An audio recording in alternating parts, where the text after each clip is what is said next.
ସବୁ ସରିଗଲା। ହଁ ଆଜ୍ଞା। ବଲିଉଡ ସୁପରଷ୍ଟାର ତଥା ସାଂସଦ ଅନୁଭବ ମହାନ୍ତି ଏବଂ ତାଙ୍କ ଧର୍ମପତ୍ନୀ ଅଭିନେତ୍ରୀ ବର୍ଷା ପ୍ରିୟଦର୍ଶନୀଙ୍କ ବିବାହ ବିଚ୍ଛେଦ ମାମଲା ଅନେକ ମାସ ଧରି ଚର୍ଚ୍ଚାର ବିଷୟ ପାଲଟିଥିବା ବେଳେ ଏବେ ସେଥିରେ ପୂର୍ଣ୍ଣଚ୍ଛେଦ ପଡ଼ିବାକୁ ଯାଉଛି।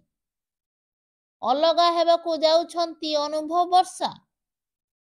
ଅନୁଭବ ମହାନ୍ତି ବର୍ଷାଙ୍କ ଠାରୁ ଛାଡ଼ପତ୍ର ଚାହୁଁଥିବା ବେଳେ ବର୍ଷା କିନ୍ତୁ ଅନୁଭବଙ୍କ ଠାରୁ ଛାଡ଼ପତ୍ର ଚାହୁଁନଥିଲେ।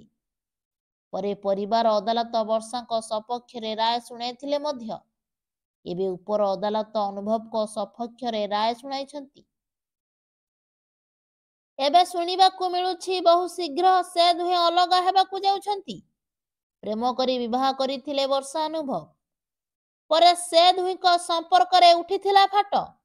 ଆଉ ଏବେ ବିବାହ ବିଚ୍ଛେଦ ହେବାକୁ ଯାଉଛି।